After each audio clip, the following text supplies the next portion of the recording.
저는 정태권이라고 하면 클태자의 권세권자, 그래서 요한복음 1장 12절 영접하는 자 그 이름을 믿는 자들에게는 하나님의 자녀가 되는 권세를 주셨다, 제 이름입니다. 그래서 오늘교회 두란노회 해외 선교회 파송으로 이스라엘 선교사로 사역을 했고요. 그리고 지금은 이제 시더 미니스트리 인터내셔널, 그래서 백향목 유대인 선교회 Chosen People Ministries CPM 코리아 대표로 맡아서 섬기고 있습니다. 여러분과 함께 오늘 오후 시간에 종말 예언의 중심 이스라엘과 예수님의 재림, 이런 주제를 가지고 함께 말씀 나누려고 합니다. 지금부터 40분 하면 되는 거죠? 네, 감사합니다. 제가 지금으로부터 한 20년 전이네요. 벌써 이제 주님께서 유대인의 종이 되라고 부르신 지 30년이 되었어요 벌써. 그래서 한 10년을 준비를 하는 시간을 가졌는데, 그 중에 이제 마지막 준비가 영국으로 가서 유대학을 공부하는 준비였어요. 왜냐하면은 유대인의 종이 되라고 부르셨는데 유대인에 대해서 모르겠는 거예요. 유대인은 무슨 생각을 하고 유대인은 어떻게 살고 전혀 아는 바가 없으니까 이제 유대인들 사회 안으로 들어가야 되겠다, 이런 마음을 먹었는데 주님께서 영국으로 갈 수 있는 기회를 열어주셨어요. 그래서 영국에 가서 이제 그곳에서 저희는 이제 이곳에서 신학 공부를 하고 유대학이라고 하는 그런 과정이 있습니다. 런던에. 그래서 이제 이곳에서 신학을 하면은 목사 안수를 주듯이 그곳에서 그 유대학 과정을 마치면 랍비 안수를 주는 그런 학교였어요. 그래서 이제 그곳에 가서 공부를 하게 되었는데, 그곳에 가서 제가 태어나서 처음으로 받아본 질문을 그곳 랍비 과정에 있는 유대인 학생들로부터 제가 받게 됐어요. 그 질문은 무엇이었냐면, 너는 크리스찬이지? 크리스찬, 기독교에서는 예수를 메시아로 믿고 예수의 재림을 지금 이야기를 하고 기다리고 있는데, 우리 유대인들은 아직 메시아가 오지 않았다고 보고 메시아가 올 것이라고 기대하고 있다. 그러면서 저한테 이제 묻는 질문이, 예수가 메시아라면 그 메시아 예수가 다시 온다는 우리 성경에 기록된 내용은 어디 있느냐라는 질문을 제가 받았어요. 그 질문을 받고 제가 멍해졌어요. 한 번도 제가 예수님의 재림에 대해서 구약 성경을 바탕으로 해서, 이제 유대인들에게는 성경이라고 하면 타나흐라고 해서 우리로 봐서는 올드 테스트먼트, 구약이라고 부르는 그것이 성경인데, 그곳에 어디에 예수께서 다시 오신다는 재림에 관한 예언이 있는가 하는 그런 질문에 답을 못 하겠는 거예요. 그래서 그때 잘 모르겠는데 하고는 너무 부끄럽잖아요. 신학 공부까지 한 사람인데. 왜냐하면 저는 예수님이 다시 오신다는 이 재림의 믿음을 신약 성경을 바탕으로 해서 저는 가지고 있잖아요. 그렇죠? 저와 여러분 모두가 다 그렇습니다. 그런데 이제 유대인들에게는 이 구약 성경에 나와 있지 않으면 인정을 할 수가 없다는 거예요. 여러분 어디겠어요? 예수님의 재림에 대해서 예언하고 있는 구약 성경에.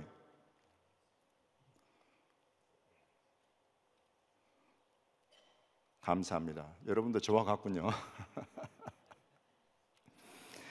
예, 우리 지금 여러분에게 함께 보여드린 이 PPT에 보시면 스가랴 9장 9절 내용이 들어가 있습니다. 스가랴 9장 9절은 지금 저와 여러분에게는 너무나 잘 알려진 구절이, 벌써 우리 지난주에 이제 부활주일 지났고 그 전주가 고난주간, 그 전주가 종려주일이었어요. 그래서 종려주일, 고난주간, 부활주일을 지나면서 우리는 이 스가랴서 9장 9절에 구약과 신약에서의 성취를 얼마나 우리는 자주 선포하고 듣고 이 확실하게 우리 주님께서 이루신 이 일들에 대해서 우리가 살펴보았는지 모릅니다.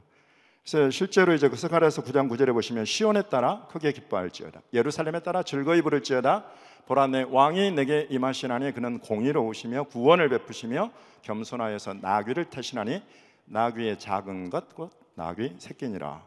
이 구절 때문에 예수님을 믿게 된 유대인이 누굽니까?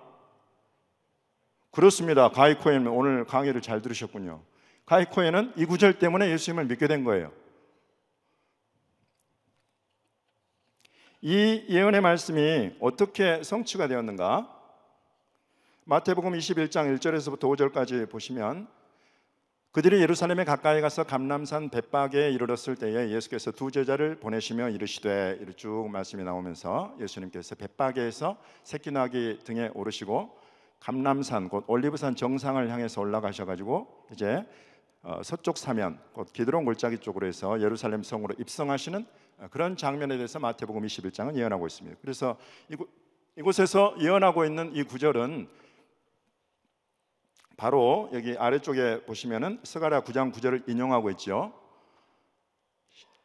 이는 선지자를 통하여 하신 말씀을 이루려 하심이라. 일러스되 시온 딸에게 이르기를 내 왕이 내게 임하나니 그는 겸손하여 나귀 곧 멍에 매는 짐승의 새끼를 다투다 하라 하였느니라. 곧 마태도 이 스가랴 9장 9절을 인용해서 지금 예수님께서 이 올리브산을 넘어서 나귀를 타고 입성하는 장면은 바로 스가랴서 9장 9절 예언의 성취다라고 선포하고 있는 것입니다.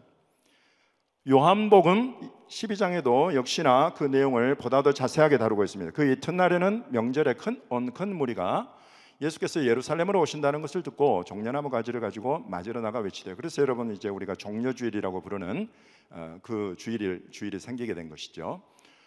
외치되 호산나 찬송하리로다 주의 이름으로 오시는 이 곧 이스라엘의 왕이시여 하더라. 그래서 우리 잘 아는 이 호산나 찬송, 이것은 이제 히브리어로 그대로 옮겨놓은 거죠. 호시아나. 그래서 호시아나, 나는 플리즈, 구원하소서, 이런 이제 구원하소서 이런 뜻이고, 찬송하리로다 주 이름으로 오시는 이 히브리어로 어떻게 합니까 여러분? 할렐루야 바루하바 베셈 아도나이. 찬송하리로다 주 이름으로 오시는 이, 이걸 그대로 오늘날 옮기면 어서 오십시오, 환영합니다, 우리 왕 메시아여, 이런 뜻입니다.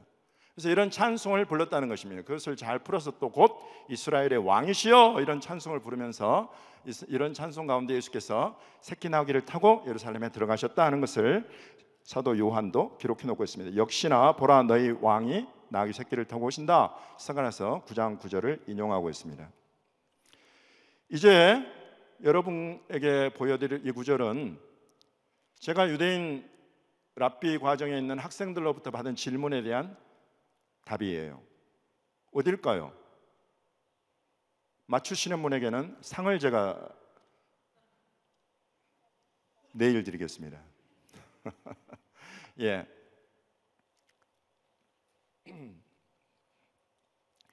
이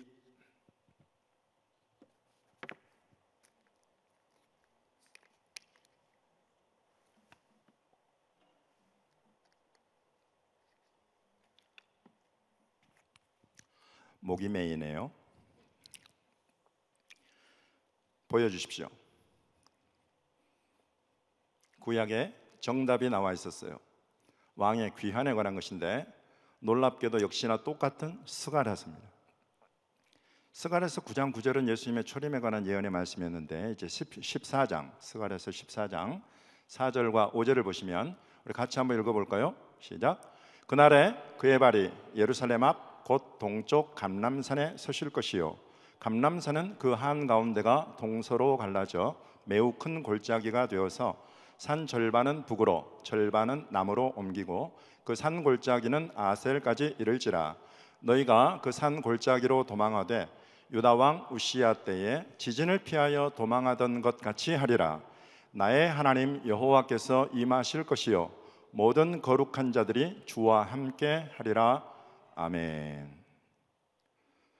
그날에 그의 발이 예루살렘 앞 곧 동쪽 감람산에 서실 것이요. 이루어진 예언입니까?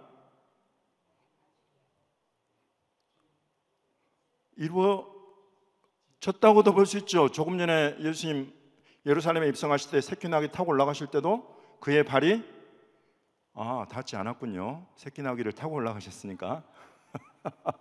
저 이런 생각은 처음 해보는데 그래요. 그런데 이 앞부분만 보면은 오셔서 초림 때 이루신 것 같은데 그 뒤의 내용을 보았을 때는 아직 이루어지지 않은 내용이다. 그 뒤의 내용은 그 발이 그 올리브산에 서시는 순간 지진과 같은 일이 일어난다는 것입니다. 그 한가운데가 동서로 갈라져서 매우 큰 골짜기가 되어서 산 절반은 북으로 절반은 남으로 옮긴다. 이제 인포원은 내년에 감람산에 가서 마라나타 찬양 축제를 준비한다고 제가 들었어요. 이 일이 아직 일어나지 않은 것에 대해서 감사하시기 바랍니다. 이 일이 일어났다면 마라나타 가서 찬양 축제하기 어려웠을 거예요.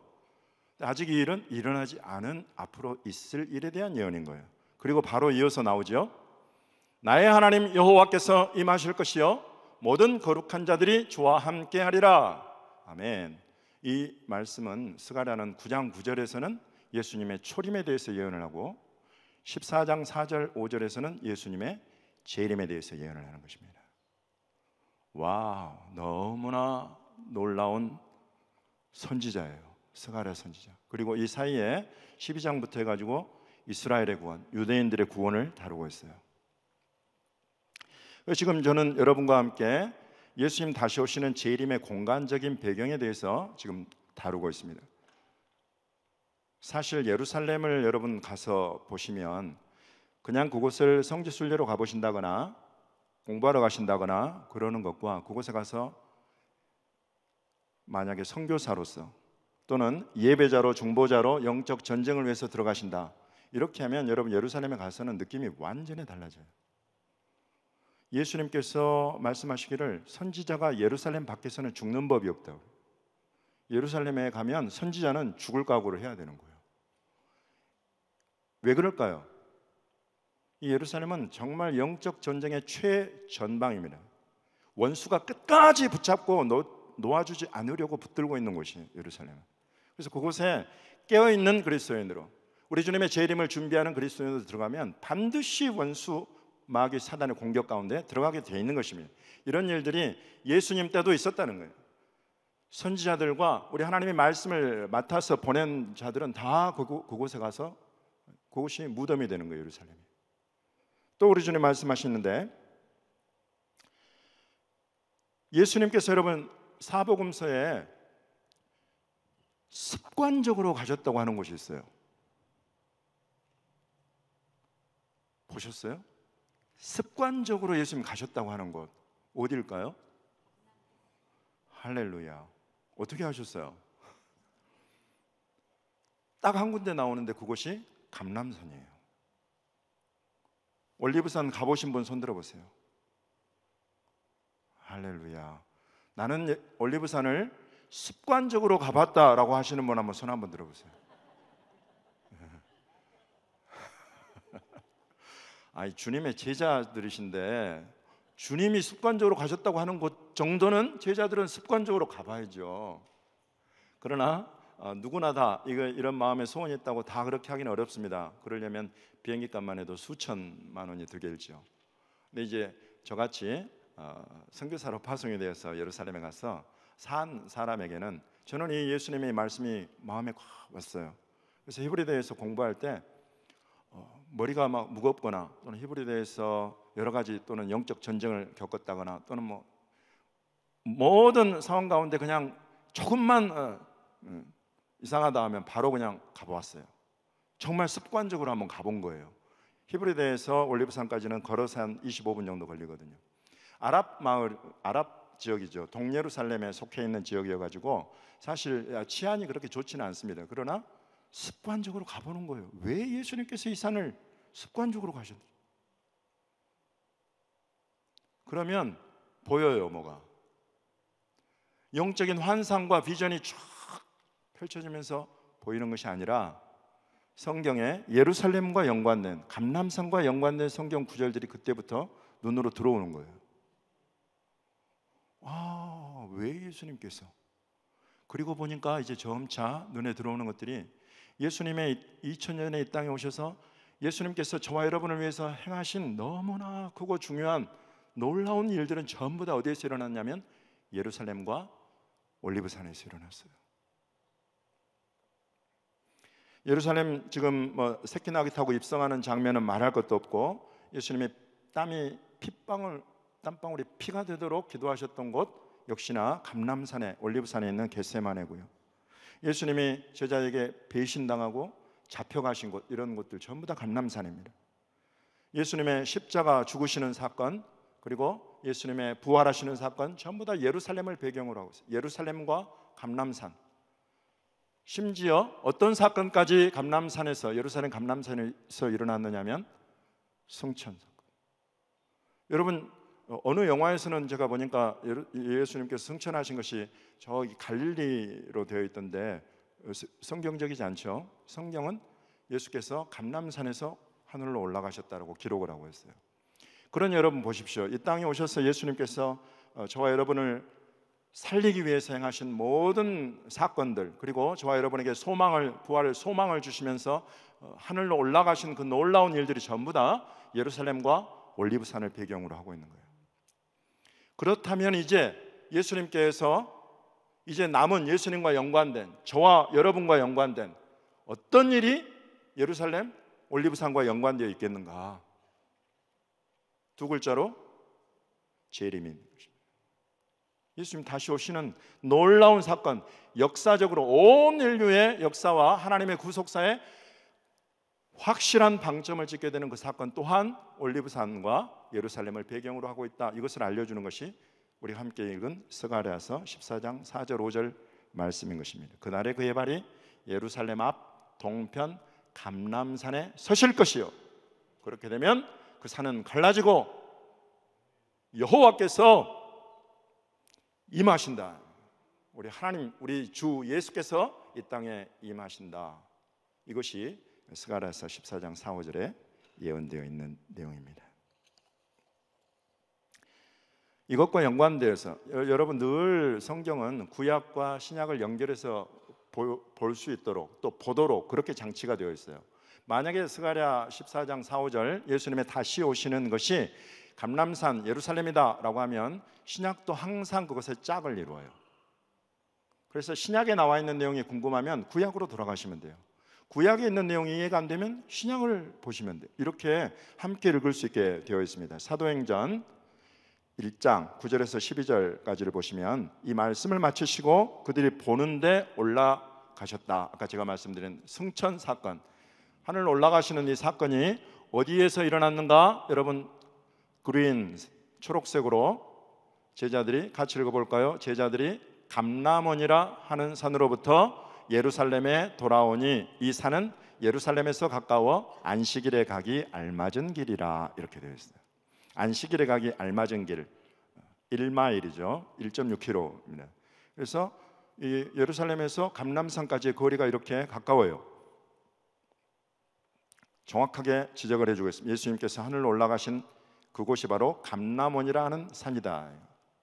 그리고 그 감람원이라는 산 앞쪽에 여러분 밑줄로 그어놓은 성경 구절이 있죠. 하늘로 가심을 본 그대로 오시리라. 그곳에서 올라가셨으니 그곳에서 올라가심을 본 그대로 이 땅으로 감람산으로 오실 것이다 라는 천사의 대언이 기록이 되어 있습니다. 다음 누가복음 24장 50절에서 53절을 보시면 예수님께서 승천하시는 장소를 보다 더 구체적으로 기록을 해놓았어요. 예수께서 그들을 데리고 베다니 앞까지 나가사 손을 들어 그들에게 축복하시더니 축복하실 때 그들을 떠나 하늘로 올려주시니 그들이 그에게 경배하고 큰 기쁨으로 예루살렘에 돌아가 늘 성전에서 하나님을 찬송하니라. 베다니 앞까지 나가셔서 제자들을 축복하시는 중에 올라가셨다는 것입니다. 베다니는 어디예요? 베다니는 감람산에 있어요? 예, 감람산에 있습니다. 감람산이 있기 때문에 동편이 있고 서편이 있는데 서편으로는 기드론 골짜기와 성전산 방향이고 동편으로는 아까 예수님 새끼 나귀 타신 벳박에서 조금 더 밑으로 내려가면 베단이에요. 그래서 감람산 동쪽 사면에 있는 마을 이름이 베단입니다. 그래서 감람산에서 올라가신 거예요. 이런 것들을 우리가 보았을 때에 올라가신 그대로 오신다. 이것과 스가랴 14장 4절과 5절을 연결해 보았을 때 예수님 다시 오시는 공간적인 배경, 그 장소는 예루살렘과 감람산이겠구나. 이런 것들을 우리가 알 수 있습니다. 두 번째로 여러분과 함께 살펴볼 부분은 지금 우리는 예수님의 재림에 대해서 재림의 공간적인 배경, 장소를 살펴보았어요. 이제는 재림의 전제 조건을 여러분과 함께 살펴보려고 해요. 예수님이 다시 오시는 때가 언제인가? 그 어느 때에 예수님은 다시 오시는가 하는 걸 보았을 때에 전제 조건 첫 번째는 온 세상에 복음이 전파되는 것입니다. 우리 마태복음 24장 14절 같이 한번 읽어보겠습니다. 시작. 이 천국 복음이 모든 민족에게 증언되기 위하여 온 세상에 전파되리니 그제야 끝이 오리라. 아멘. 끝. 그것은 우리에게는 새로운 시작이지만 이 끝은 곧 예수 그리스도의 재림을 상징적으로 또 직접적으로 묘사하고 있는 그런 단어죠. 끝이 천국 복음이 모든 민족에게 증언되기 위해서 온 세상이 전파되어야 끝이 온다. 여러분, 그래서 지금 우리 은혜하는 교회에서도 수백 명의 선교사님들이 전 세계 곳곳으로 가서 지금 이 복음을 전하고 있고, 여러분들이 후원하고 있는 교회들, 여러분들이 섬기고 있는 교회도 전 세계 곳곳으로 이 선교사들을 내보낸 것이, 저도 그렇게 주님께 부름받고 이스라엘로 갔던 것입니다. 이렇게 주님은 이 복음 전파를 위해서 곳곳으로 전 세계로 내보내십니다. 두 번째 전제 조건이 있습니다. 예루살렘의 찬송입니다. 마태복음 23장 말씀 같이 읽어보겠습니다. 시작. 예루살렘아 예루살렘아 선지자들을 죽이고 내게 파송된 자들을 돌로 치는 자여, 암탉이 그 새끼를 날개 아래 모음같이 내가 내 자녀를 모으려 한 일이 몇 번이더냐. 그러나 너희가 원하지 아니하였도다. 보라, 너희 집이 황폐하여 버려진 바 되리라. 내가 너희에게 이르노니 이제부터 너희는 찬송하리로다. 주의 이름으로 오시는 이여 할 때까지 나를 보지 못하리라 하시니라. 아멘. 여러분, 예수님의 이 예언대로 예루살렘은 불과 40년이 채 되지 못해서 로마의 침공을 받아서 완전히 황폐되어 버립니다. 예루살렘에는 이름까지도 사라져 버려요. 유대인들은 칼날에 죽임을 당하고 포로로 끌려가는 일들이 일어났습니다. 그러나 이곳의 핵심은 예수님께서 때를 정하셨다는 거예요. 내 얼굴을 보지 못한다는 말씀이 조건이었어요. 너희가 찬송하리로다 주의 이름으로 오시는 이여 할 때까지 나를 못 본다는 거예요. 역으로 돌리면 나를 보려면 어떻게 해야 되는 거예요? 너희가 찬송하리로다 주의 이름으로 오시는 이 하면서 예수님을 향해서 이 찬송을 불러야 된다는 것입니다. 맞습니까? 아멘입니다. 여러분, 이것이 무슨 뜻입니까? 너희가 누굽니까? 누가 불러야 된다는 거예요? 유대인들인 것입니다. 이 찬송하리로다 주의 이름으로 오시는 이여, 이것은 여러분 그야말로 유대적인 거예요. 우리 이방인들은 이해하기가 어려워요. 실은 이 말씀은. 그래서 번역도 실은 굉장히 이상하게 되어 있는 번역이에요. 히브리어로는 바루카바 베셈 아도나이라고 한다고 말씀드렸어요. 어디서 왔을까요? 유대인들에게 이 찬송은 아까 이스라엘의 왕 메시아를 모셔드릴 때 부르는 왕의 대관식 찬송이에요. 이것이 왕의 대관식 찬송이구나, 우리는 여러분 설명하고 듣고 배우고 알아야 되는 거예요. 이방인들은. 유대인들은 이거 바로 카바 베셈 아도나이 그러면 그냥 왕의 대관식 찬송이에요. 왜냐하면 시편 118편에 이것이 기록이 되어 있어요. 호시아나 하슬리카나 그리고 바로 카바 베셈 아도나이. 여러분, 이게 시편 118편의 예언이에요. 이 예언의 말씀을 따라서 왕 메시아를 너희 유대인들이 찬송하며 부를 때에 내 얼굴을 다시 볼 것이다 라는 예수님의 예언의 말씀인 것입니다. 아하, 예수님의 재림하시는 그 끝, 엔타임이라고 부르는 이 마지막 때, 지금 여러분은 이때가 얼마나 가까운지 제가 여러분에게 지금 증언하고 있는 거예요. 첫 번째 공간적 장소는 예루살렘 감람산이었어요. 올리브산. 전제 조건으로는 땅끝까지 복음이 전파되는 것과 더불어서 예루살렘이 그들의 왕 메시아 예수님을 향해서 이 찬송을, 왕의 대관식 찬송을 불러야 한다는 것입니다. 저와 여러분의 기도는 바로 이것을 향해 가고 있는 줄로 저는 믿습니다. 여러분들이 힘쓰고 있어서 매주 매일 유대인들의 구원을 위해서 기도하는 것은 바로 이것 때문인 줄로 저는 믿습니다. 우리의 기도 가운데서 유대인들이 예수님을 보게 되고 이 찬송을 부르게 되면 여러분, 우리도 예수님을 보게 되는 것입니다.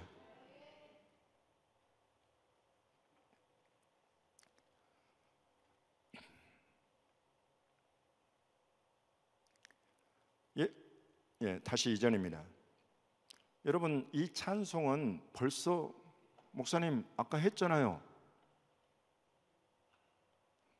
예수님 초림 때, 종려주일 때 호산나 찬송하려다 주의 이름으로 오시는 일 다 했잖아요. 근데 예수님 지금 마태복음 23장은 그 초림의 입성 그 전입니까 후입니까? 제가 여러분 지금 혹시 식곤증으로 주무실까 봐서 제가 자꾸 질문을 드리는 건데 여러분 다 아실 줄 알아요. 그 사건 후에요. 그 사건 있기 전이 아니라 그 사건 후에 이 예언을 하시는 거예요. 그러니까 벌써 그거 듣고 새끼나기 타고 입성하셨지만 지금 예수님 눈에는, 예수님 머릿속에는, 가슴 속에는 다시 내가 내 백성들의 찬송 가운데서 이 예루살렘의 왕으로 올 것에 대한 마음이 있으신 거예요. 그것을 예언하고 있는 것입니다. 그런데 거기까지가 너무 멀어. 지금 당장은 이 백성이 로마의 침공을 받아서 황폐되고 예루살렘이 깨지고 불타고 그런 일들이 있고 앞으로 몇 년이나 더 걸릴지 아버지만 아시는 그 날들이 앞에 열려 있는 거예요. 예수님이 마음에 깊은 탄식과 더불어서 지금 이 예언의 말씀을 하고 계시지만 이것은 참으로 소망이 되는 줄로 믿습니다. 지금은 앞으로 장차 언제가 될 때까지인지는 모르지만 너희는 내 얼굴을 못 볼 것이다. 그러나 내 백성들, 너희 유대인들이 예루살렘이 다시 왕의 대관식 찬송을 부르게 되는 날 나는 내 얼굴 즐겁게 기쁘게 너희에게 보여주마. 여러분, 이 약속을 하고 계시는 거예요.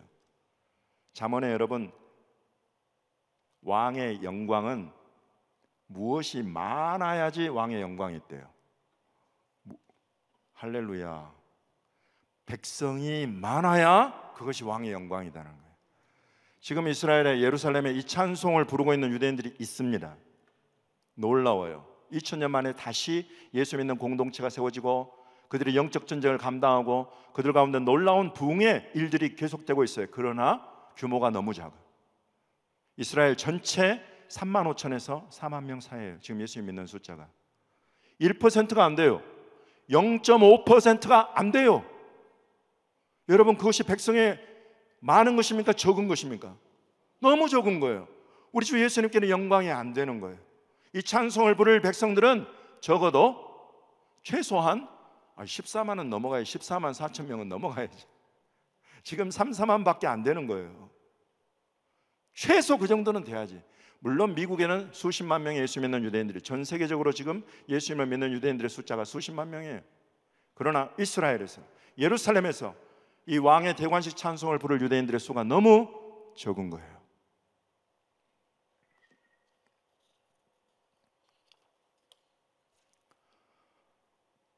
우리의 기도는 바로 여기에 있는 것입니다. 우리가 재림의 전제 조건까지 다루었어요. 세 번째, 마지막으로는 여러분, 장소와 공간적 배경이 나왔어요. 전제 조건이 나왔어요. 뭐가 나오겠어요? 시간이 나오는 것이. 언제? 여러분 궁금하시죠? 예수님 언제 오실까? 궁금하시죠? 궁금하긴 한데 말은 못 하겠어요. 왜냐하면 이야기하면 이단 소리 나오잖아요. 그러나 여러분, 우리가 이단 소리 두려워할 것이 아닙니다. 우리가 그 날과 그 시를 정하는 게 아니에요. 그러나 우리는 계속 그 날과 그 시를 이야기해야 돼요. 그것이 사모함입니다. 그것이 우리 주님 다시 오신 것을 기대하고 있는 것을 우리 주님께 보여드리는 것입니다. 도대체 언제 오십니까, 주님?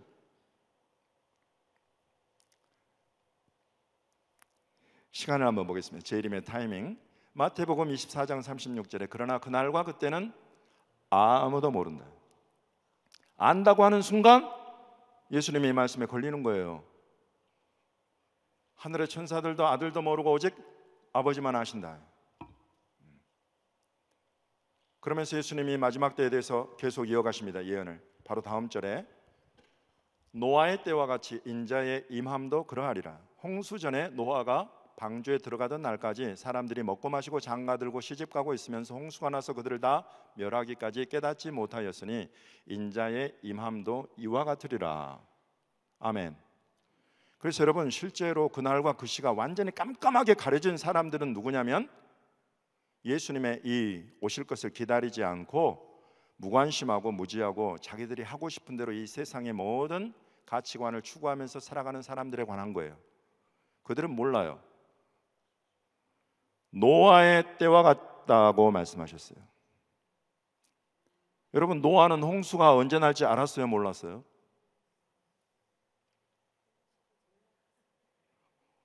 몰랐죠. 모르고 방주 만들려고 하니까 만든 거예요. 근데 계속 만들다 보니까 홍수가 언제 날지 알게 됐어요.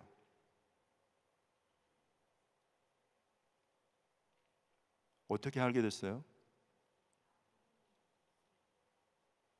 여러분, 이건 거예요. 노아가 방주 만드는 것에 무관심하고 그냥 시집 장가가고 이런 사람들은 아무 관심이 없어. 어떤 일들이 일어나는지 관심이 없어. 그러나 노아만큼은 확실하게 알아. 반드시 홍수가 있을 것이라는 걸 아는 거예요. 그러면서 방주 만들고 있잖아요. 그러면서 하나님의 말씀이 들려요. 이제 짐승과 동물들이 쌍쌍이 떼를 지어서 내게 오면 너는 방주 안으로 그것들을 다 집어들여라. 그동안에는 아무 일도 일어나지 않았어요. 근데 어느 때가 되니까 갑자기 짐승들이 몰려오네. 동물들이 몰려오는 거예요. 알게 된 거예요. 홍수 때가 멀지 않았구나. 여러분, 이렇게 아는 것입니다. 징조를 보는 거예요. 정태호 목사는 여러분에게 예수님께서 몇 년, 몇 월, 며칠, 몇 시에 예수님 오신다라고 절대 말하고 있는 것이 아닙니다. 그러나 우리가 예수님 오실 것을 사모하고 준비하고 있을 때에 그 재림의 전제 조건들, 여러분, 이런 것들을 우리가 살펴보게 되는 거예요. 유대인들이 예수님께로 돌아와서 바룩하바 베쉐마도나의 찬송을 부른다는 거예요. 그리고 이 일은 놀랍게도 언제 온전하게 큰 규모로 일어날 것인가 성경에 예언하고 있습니다.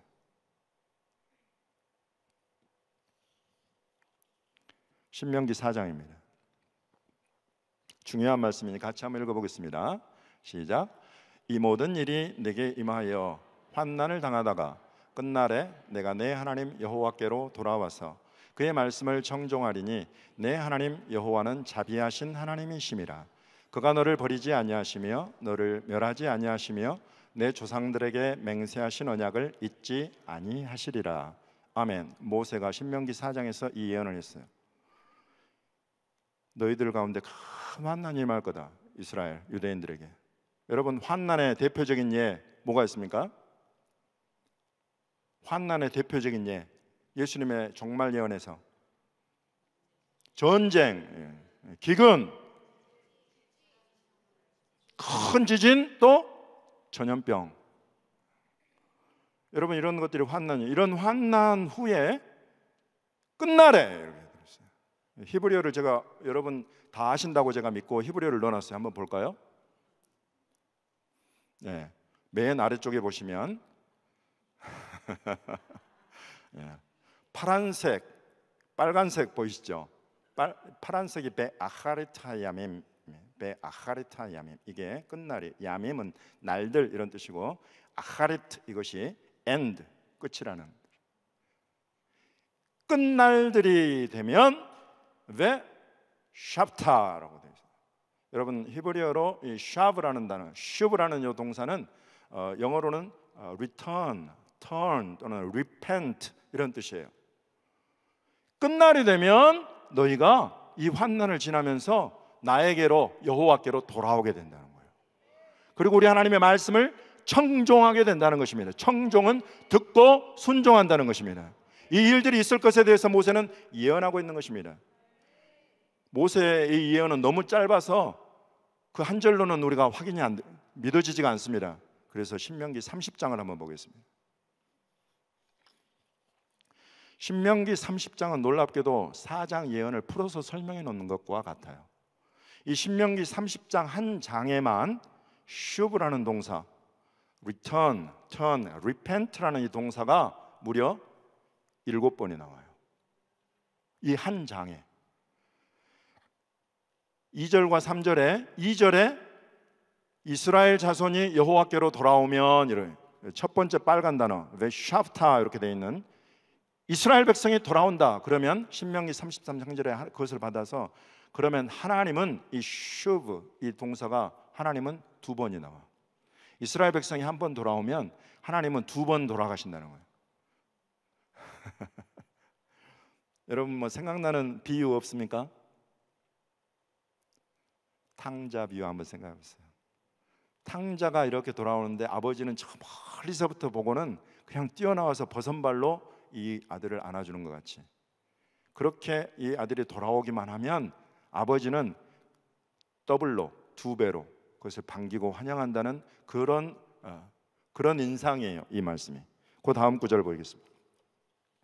신명기 30장 8절과 9절 10절 이곳에는 또 이렇게 균형을 이루듯이 이스라엘 백성이 2번 하나님께로 돌아오는 것이 나오고, 하나님이 한 번 이 이스라엘 백성에게로 돌이키시는, 턴하시는 이런 장면이 기록이 되어 있어요. 그래서 이 2번을 보면 지금까지 말씀드린 것이 3대3이에요. 이스라엘이 하나님께로 돌아오고 하나님은 다시 이스라엘을 향하시고. 여러분, 이것이 신명기 30장 예언의 내용입니다. 여러분, 이 모든 일들은 어떻게 일어나는가? 신명기 30장 1절 때문에 일어나요. 신명기 30장 1절을 한번 보겠습니다. 내가 내게 진술한 모든 복과 저주가 내게 임함으로 내가 내 하나님 여호와께로부터 쫓겨간 모든 나라 가운데서 이 일이 마음에 기억이 나거든. 여기서부터 시작되는 거예요.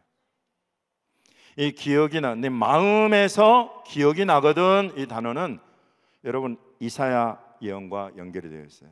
여러분, 이사야의 사명은 너무나 가슴 아픈 사명이었어요. 하나님이 내가 누구를 보낼고 하니까 이사야가 제가 여기 있습니다, 사명을 주십시오. 어떤 사명입니까? 그러니까 하나님이 네 사명은 이스라엘의 눈과 귀와 마음을 닫아버리는 사명이다.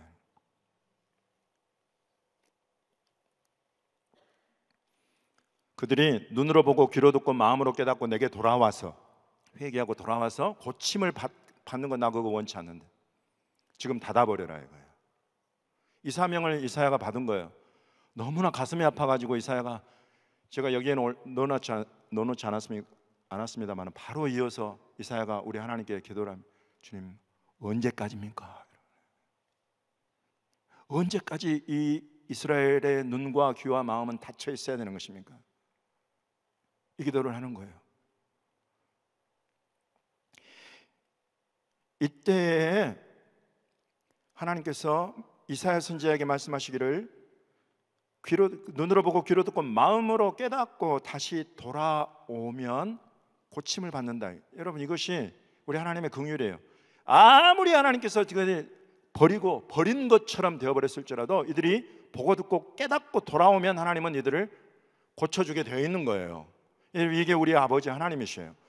이 하나님께서 그걸 하지 못하게 굉장히 특이한 히브리어 단어가 있어요. 그것을 마음을 둔하게 한다는 표현이 되어 있는데, 거기 히브리어 단어가 굉장히 특이하고 재밌어요. 쉐멘이라는 단어가 있어요. 쉐멘은 히브리어 기름이에요. 기름으로 덮어버린다는 거예요. 기름이 가득 차버리면 둔해져 버리는 거예요. 이스라엘이 그렇게 되어 버리도록 하는 사명이 이사야의 사명이었어요. 근데 이사야가 그때 물어본 언제입니까? 그 언제입니까에 대한 답이 모세를 통해서 하나님 말씀 주신 것은, 기록해 놓으신 것은 끝날이라는, 끝날, 마지막 때, 그때가 되면 여기 신명기 30장 1절 말씀처럼 환난을 지나고 이것이 마음의 기억이 되거든. 요 앞절이에요. 요 앞 PPT. 신명기 30장 1절에 이 일이 마음에서 기억이 나거든, 이렇게 번역된 단어가 지금 정확하게 이사야에서 그 마음이 둔해지고 깨닫지 못하게 된다는 것을 그대로 역전시키는 그런 단어예요. 같은 단어들이 반복이 되어서 사용되어 있는 것입니다. 아하, 이사야가 그렇게 보기 원했던데, 이 유대인들의 눈과 귀와 마음이 열리는 때, 그때가 바로 끝날이구나, 이 마지막 때구나. 그때 하나님께서 그들을 다시 돌아오게 하시겠다는 거구나. 그 마음을 열어주시겠다는 거구나. 여러분, 이것을 우리가 알게 되는 것입니다. 성경이 우리에게 그렇게 가르치고 있는 것입니다. 그래서 여러분, 이 시대는 이제 우리 눈앞에는 바로 이 모세의 예언이 바로 우리 눈앞에 와 있는 거예요.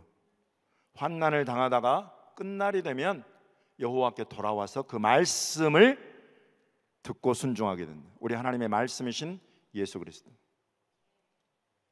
대체 말씀이 계시니라, 이 말씀이 하나님과 함께 계셨으니 이 말씀은 곧 하나님이시니라. 이 말씀이 육신을 입고 우리 가운데 오셨으며 우리가 그의 영광을 보니 아버지의 독생자의 영광이요 은혜와 진리가 충만하더라.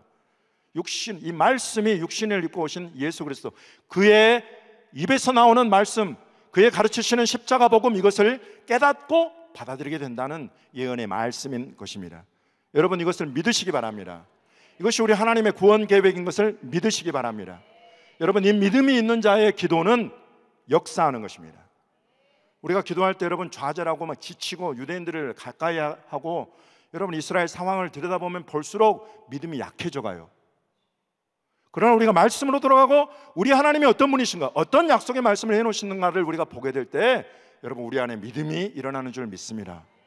우리 믿음은 이것입니다. 마지막 때가 되면 하나님이 이 백성들의 눈과 귀와 마음을 열어주셔서 예수 그리스도께로 돌아오게 하시겠다는 것입니다. 그리고 실제로 이 일이 1800년대, 1900년대, 2000년대 계속 진행되고 있어요. 지금 우리 눈앞에서 이루어지고 있어요. 여러분 이런 때 여러분 뭐 하실 거예요? 이제 우리 뭐 할 거예요? 우리 하나님의 이런 놀라운 예언의 말씀이 지금 우리 눈앞에 성취되고 있는데 하나님을 하십시오. 할렐루야. 하나님을 하세요. 나는 우리 교회는 여기에 관심이 있어요. 여러분 이러면 이 마지막 때에 하나님이 이루시는 놀라운 이스라엘 구원 역사에 동참할 기회가 없어지는 것입니다. 그러나 여러분 이것을 믿음으로 취하고 지금이야말로 우리 주님께서 우리 교회를 불러서 이스라엘 유대인들의 구원에 나를 우리 교회를 쓰시겠다는 뜻이구나. 여러분 이렇게 믿음으로 취하시고 믿음으로 취하시기 바랍니다. 할렐루야. 그런 우리 미국, 한국, 대만, 홍콩 여러분 세계 전역의 우리 주님의 교회 그런 믿음으로 취하는 교회들을 통해서 우리 주님께서 이 마지막 때에 놀라운 유대인 구원 역사를 이루실 줄 믿습니다. 정태곤 목사의 이야기가 아닙니다. 마지막으로 이 말씀만 여러분과 함께 나누고 마치겠습니다. 주님이 저와 여러분을 복음의 제사장으로 부르신 줄 믿습니다. 사도 바울은 이방인을 위한 복음의 제사장으로 부름받았다라고 로마서 15장에 자기의 아이덴티티를, 자기의 콜링을 정확하게 기록을 해놨어요. 그런데 저와 여러분의 아이덴티티는 무엇입니까? 어떤 말씀에 근거해서 우리는 유대인들을 우리 주님께로 올려드리는 복음의 제사장 직분을 감당할 것이다. 여러분 이런 믿음의 선포를 어떻게 할 수 있을까요? 그것은 이사야 66장입니다. 마지막 구절 같이 읽고 마치겠습니다. 이사야 66장 18절에서 20절까지 말씀 좀 깁니다마는 같이 한번 읽어보겠습니다. 시작. 내가 그들의 행위와 사상을 아노라. 때가 이르면 문 나라와 언어가 다른 민족들을 모으리니 그들이 와서 나의 영광을 볼 것이며 내가 그들 가운데에서 징조를 세워서 그들 가운데에서 도피한 자를 여러 나라 곧 다시스와 뿔과 활을 당기는 룻과 및 두발과 야완과 또 나의 명성을 듣지도 못하고 나의 영광을 보지도 못한 먼 섬들로 보내리니 그들이 나의 영광을 문 나라에 전파하리라. 나 여호와가 말하노라. 이스라엘 자손이 예물을 깨끗한 그릇에 담아 여호와의 집에 드림같이 그들이 너희 모든 형제를 문 나라에서 나의 성산 예루살렘으로 말과 수레와 겨자와 노새와 낙타에 태워다가 여호와께 예물로 드릴 것이요. 아멘. 문 나라와 언어가 다른 민족들, 저와 여러분들입니다. 이스라엘 말고 그들을 전 세계 곳곳에 선교사로 파송하시겠다는 예언의 말씀이에요. 그들이 곧 열방의 교회 선교사들, 그들이 나의 영광을 문 나라에 전파할 것이다. 그리고 바로 이어지는 것이 이스라엘 자손의 예물을 깨끗한 그릇에 담아 여호와의 집에 드림같이 이렇게 되어 있어요. 여호와의 집에 깨끗한 예물을 드리는 사람 세 글자로 뭐라고 불러요? 제사장이라고 부르는 것입니다. 그들이 너희 모든 형제를, 그들이 누구예요? 문나라와 언어가 다른 민족들, 곧 저와 여러분들 열방에 세우신 교회, 그들이 너희 모든 형제 누구예요?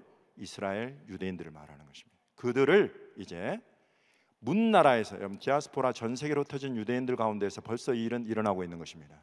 미국에서도 이 복음의 제사장 직분을 감당하는 이방인 형제들이, 교회들이 있는 줄 믿습니다. 그 일을 이제 그들이 너희 모든 형제를 문나라에서 나의 성산 예루살렘으로 말과 수레와 겨자와 노새와 낙타에 태우다가 여호와께 예물로 드릴 것이다.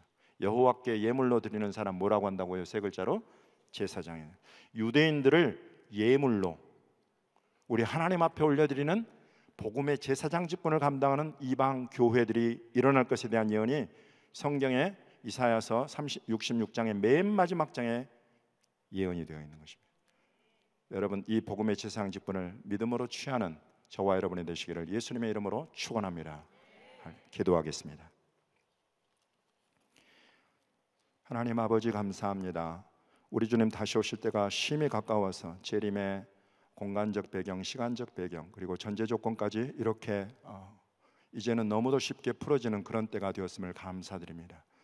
그러나 하나님, 이 감사함 가운데에 이 마지막 때의 사명, 유대인들이 예수 그리스도께로 돌아오는 이 마지막 날 끝날의 사명을 하나님, 저와 우리 이 귀한 믿음의 가족들이 믿음으로 취하고 복음의 제사장 직분을 감당할 수 있도록 우리 하나님 성령을 한량없이 부어 주시옵소서. 예수 그리스도의 이름으로 감사하며 기도하옵나이다. 아멘. 할렐루야.